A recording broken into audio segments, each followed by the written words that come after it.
Yeah. Hello. Oh, that was loud. I'm very happy that we are here with you today to talk about undercover journalism. We have around 25 minutes, so we talk very fast, so you don't understand anything. We said this is a workshop. Usually a workshop is a lot of discussion, a lot of question and answers, a lot of more or less debate. In 25 minutes you can't have a workshop on something as difficult as undercover journalism. So our aim for this 25 minutes is to give you an inspiration, to give you some ideas of what is possible, and maybe then afterwards there are a lot of bars outside, a lot of coffee shops outside. Maybe we find time with some of you here and us to talk about good ideas for good undercover sting investigation in Europe. Yes, I think the workshop part really is come to us, tell us what undercover you want to do, and let's cooperate about it, all right? Yeah. And the first 25 minutes is more or less about inspiration. I think we have like 50 minutes, we talk, you listen, and then I hope we can have an exchange. So here is Jean Peters. Jean Peters is senior editor or reporter with CORRECTIV. He used to be an artist for, I forgot the kind of art, but it was art. And he was very successful in his art. I forgot as well. I forgot the English word for it. Action art. Yeah, there is no good English word. It's they do like artivism kind of stuff. But anyway, it was like I did a lot of sting operations already as an artist, just with different tools. And now he's heading with CORRECTIV a department, so-called department. It's new frontier journalism. He explores the way what journalism can be if we get rid of all the frontiers in our head, what journalism can't be. So I would like you to go ahead with these undercover examples. All right, so I mean, first of all, the question, let's go a little bit, why do we do undercover? The broader, and you might all know it, moment you go undercover is because there's no other way to get to a relevant information. No other way, and it's relevant. Then I think you should also make sure that you don't go to somebody who is much, much smaller. If you're a big outlet, if you're the New York Times, you don't go to a local coffee shop who does some bribery. That's not appropriate, all right? But these 2 or 3 measures are the most important. Now, interestingly, in the history of journalism, where does it come from? Where does it come from that at a certain point in the history, and we will tell you the story later, there was undercover was a big thing, and 2 anonymous sources, that like today is established, was really not okay. All right, so to have 2 anonymous sources and to then make a big story about somebody, that is a smear. You can't do that. That was back a few years ago. But then, and you will see, it changed because of an undercover story that was very, very successful. Now I'm going to start with, there's a wrong, this is not the Heartland lobby, sorry, I wrote the wrong thing. This is the Geheimplan story that we did with CORRECTIV. And I have been undercover just as a hotel guest, all right? There was a Nazi meeting, a right extremists meeting from the German party with activists, with donors. And the question was, how do you get into the conference hotel? And it was a closed conference. And the lucky moment was at booking.com, they didn't close it. So I just booked a room and I could walk around in the hotel. This was not a classic undercover because I was not getting deeply in touch with them and building bonds, and they wouldn't give me direct information. We had other sources around, and we had like video footage from inside and outside, and so this, I wouldn't call this a classic. It was undercover here was just an on top, right? And by going undercover, I was able to get access to names that were written on a pile of letters. What I think what is important here is that if you go undercover, and if it's necessary, as you said, to go undercover because you can't get the information on other ways, then it doesn't have to be the whole investigation. You can use it as a tool for just one particular information. And this is very important. So the level and the barriers for going undercover is way lower than you might think. Yeah, and still this story really blew up, and we, through the, as you can see here are pictures from outside and from inside, we could be really sure that the people our sources told us are in there were really there. All right, so this could ensure the whole investigation.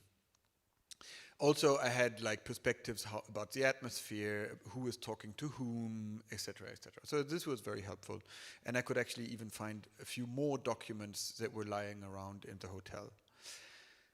Then a very like non-classic and more, it's an activist group, but they did also a sting operation in the UK around 2 years ago. They're called Led by Donkeys, and all they did is to set up a Singaporean, I think it was, consultancy, calling up their MPs, their members of parliament, and asking if they can consult them and how much this would cost. And in the end, they had a story how much you pay for an MP. So basically, the story was, look, this one cost 10 grand, this one costs just 1,500, something like this.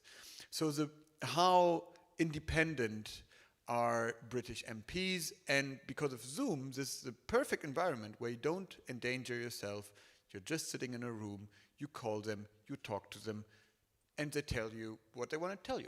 And if it's relevant, if you're in London, you've got laws where you are allowed to record audio, so that's a perfect setup.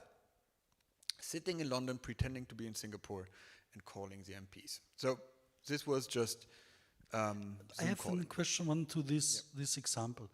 Do you know something about the setup of this Singaporean agency? Was it very difficult? They had to register a company in Singapore, or was it just a website? I don't know that. But I would suggest MPs who are talking to Zooms that they cost 10,000, they're usually stupid enough that they don't do background checks. So, yeah, I think it's worth the test. Another moment which is always interesting for such things, of course, is at the end of a government, because then you know which party will lose, who will look for new jobs, and then you can sting them very well. How much effort do you think has such an operation? How much time would you spend on such an operation? 1 month? I think 1 month. Yeah, I mean, if you've got a programmer who designed a good website for you, you have the emails and contact of your MPs, you write nice emails to everyone, invite them, do appointments, record it, and then you write it down. How important is it to have a playbook for the roles you are playing in Zoom? Well, it's good to have somebody who knows how lobbyists talk. It's good to have the feel of it. I mean, I wouldn't go there with dreadlocks, you know? I wouldn't go there with a hippie costume, of course. But things often are, you know, human beings. I once did as an artist, prankster, whatever you want to call it back then. We went to a market, a local market, and we were selling goods and openly advertising them by being slavery labor.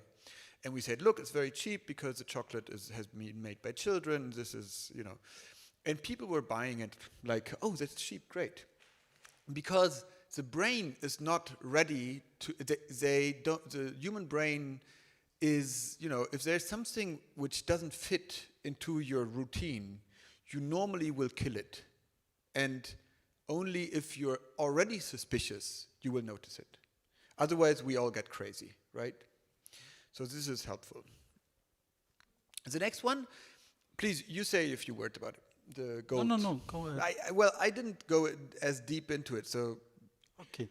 What is here interesting is they set up a very elaborated sting operation or undercover operation on the African gold business.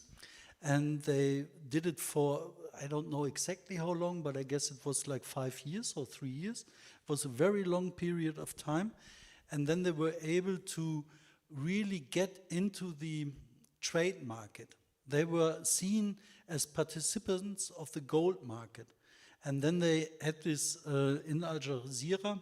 It was done and led by people who used to work with the BBC, as far as I remember. And the good thing is, it was possible to become trader. Also with language, they used the language the traders used. They set up these long-term trade relationships with companies. I don't know whether they really bought gold in large numbers. They were pretending so. And I guess here and there they bought a sample of gold. But that way they get really into these gold business.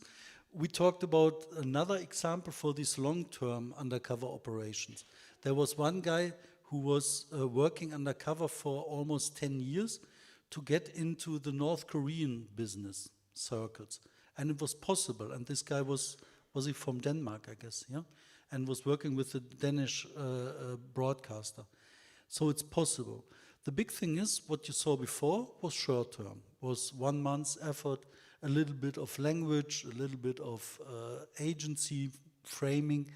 In this sense, it was very long-term, very deliberated company setup plus a trading setup. But it's possible, and this is what we have in mind. If we go big, it's still possible. We don't have to be short-term and low-key. So the next one, again, please you, because I was not a corrective yet when you did this. Yeah, this was really funny. This I call it the honeypot method. This was done for the COMEX investigation, and we needed proof that the business is still ongoing. The COMEX business, where you basically steal money from the taxpayer. It's not a tax fraud, it's a tax robbery, I would call it in English maybe. I don't know whether people were killed, so I don't know whether robbery is the right word. But it's stealing a lot of money. And we needed to prove that it's right. So if you do it, if you build a honeypot, you need to have all ingredients of honey. It has to be sweet, it has to be the right theater play. In this sense, we bought a hotel room that cost us, rented a hotel room, which was extremely expensive. I think it was 2,000 or 3,000 euros a night. We had one very beautiful girl who was working with a friend of us, and she pretended to be the secretary of the very old, supposedly rich guy who used to be a journalist. So a very classic patriarchal setting. Absolutely, and all on money. And it was even so that we, to have the appearance of a rich guy, we bought for the old journalist new shoes, you know, expensive shoes, because we thought somebody who wants to steal 200 million euros is interested in good shoes. You know, these are the small things you need. And there was a small thing you forgot. Absolutely, the price tag. And he was sitting like this, and the price tag for the shoe was here, and it was like completely crazy. But it worked. And I guess he ignored it, like I told you before. It's a weird price tag, whatever, he must be true. Yeah. But what is really interesting is this honeypot was expensive. It cost us around 10,000 euros, I guess. This was the investment for the honeypot. So everything was right, including the shoes. But we were able with this honeypot to prove that the business of stealing money was still ongoing. Afterwards, after this investigation was published, in Denmark, the government was able to force these fraudsters to bring back the money, to give back the money. And it was billions over all of Europe that were gained back. So it was worth these 10,000 euros to be spent. Yes, not everything has been brought back, unfortunately, but anyway. the Heartland was a lot of social engineering. I mean, this was very much a classic undercover, all right? So I first went to one conference, and to tell you the details, I think I never told the details in public, but, well, this is being streamed anyway. So there were a few lucky chances, and there were a few social engineering moments. I went to the conference, and when there was the important person talking on stage, no, he was not yet talking on stage. He was at the back row, and I didn't notice that. I turned around, and I asked for the Wi-Fi code. The person giving me the Wi-Fi code then bent in front of me and hush, hush, gave me the Wi-Fi code. Later on, I went to the important person. He said, "Oh, you know this guy who was the organizer of the conference." I didn't know it. So he thought I am close to the boss of the conference. And I said, "Oh yes, I just talked to him." So I didn't lie, which was important for me not to feel insecure. Anyway, he then trusted me instantly. And then I had a lot of like intellectual talk with him. I could, brag about like international politics. I explained how politics work in Germany compared to the US, etc., which was interesting. And then I went to the restaurant and waited for him to come with the other guests. And in the moment he came, I turned around and said, "Oh, should we sit together at a table?" And that's when we started hanging around. And he started bragging and denying the Holocaust a little bit, saying Holocaust is like, human beings do this kind of things. There was Pol Pot, etc. And I became furious. And I told him, "You can't, sorry, this is clear anti-Semitism." And then he understood that I'm not brown-nosing. I'm not this guy who is like, I was challenging him intellectually. And he respected this. And then the story I was there was a communication marketing person. So it was, I knew how to talk about media, So I was challenging him on his talk. I was saying, "This is great, but why did you say this? Why do you come with racist topics? You're losing a big part of your audience. Strategically, it doesn't make sense, but it's very interesting how you build it up." And then, we were talking on a high professional level, and it was much more interesting than the other guests in the conference. Then he invited me to the next conference. When I came to the next conference a few weeks later, he already knew me. I entered the room. He was sitting as the boss of the next conference at the UN, or close to the UN, and I went straight towards him in front of all the guests, and I touched his shoulder and said, "Great to see you again." And everybody understood I know the gorilla very well.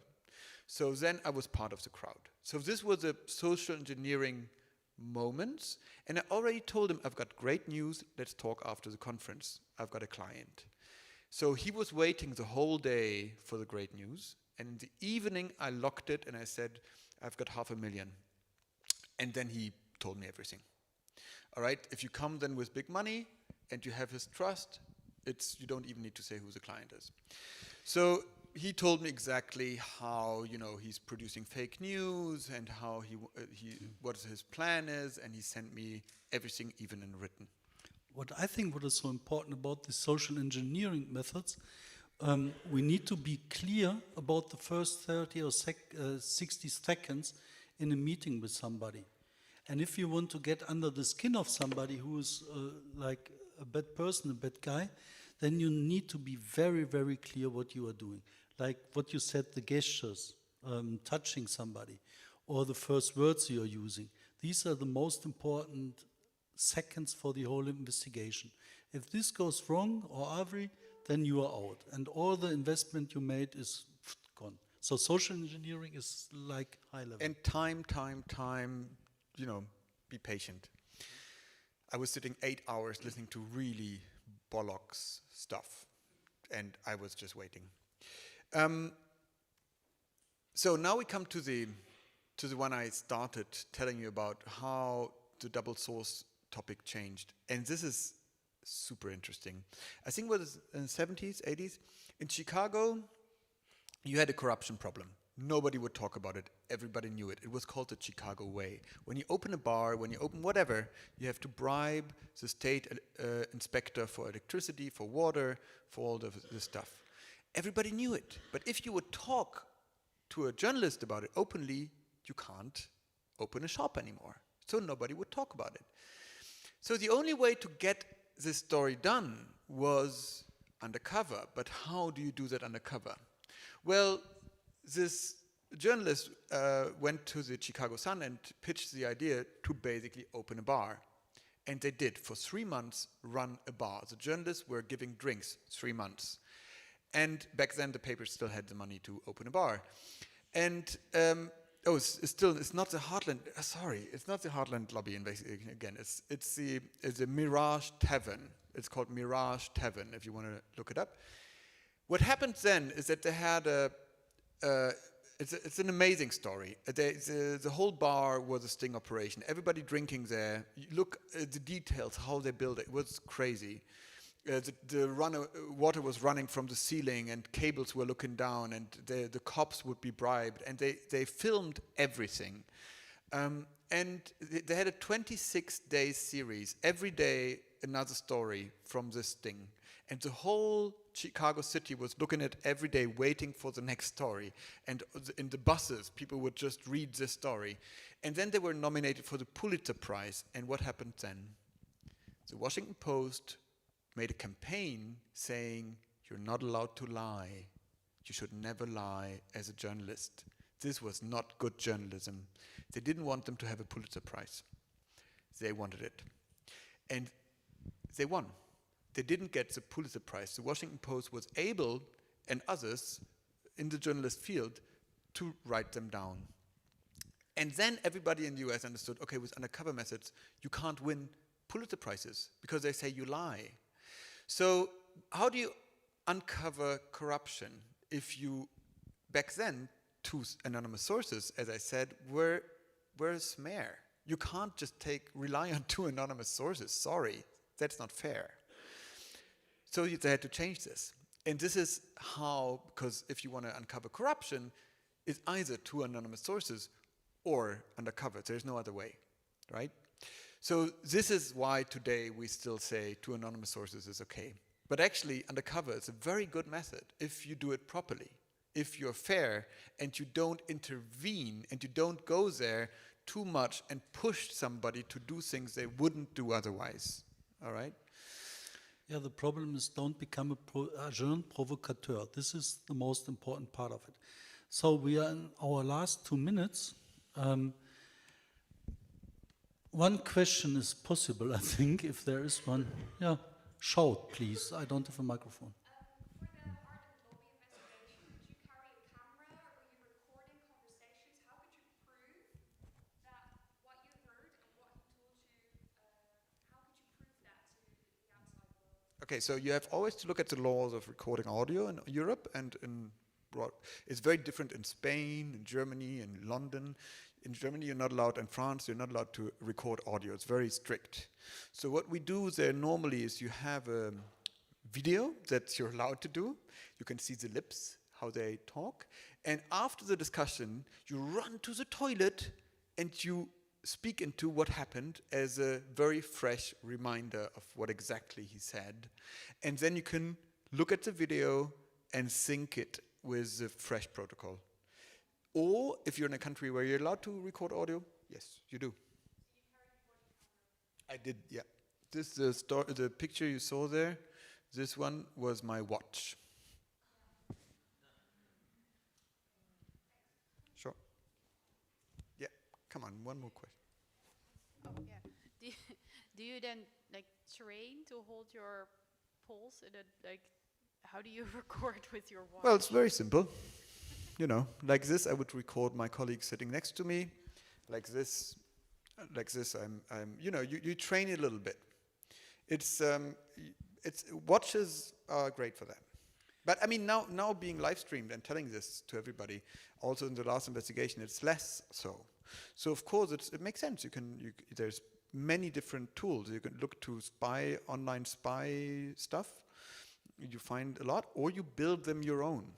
You know, there's very small cameras with high quality you can get. Okay, so a journalist, the only thing a journalist has got to be good at is good in timekeeping. So it's only 10 seconds left. Let's meet outside and talk on concrete projects or whatever you want. Now it's over. Bye.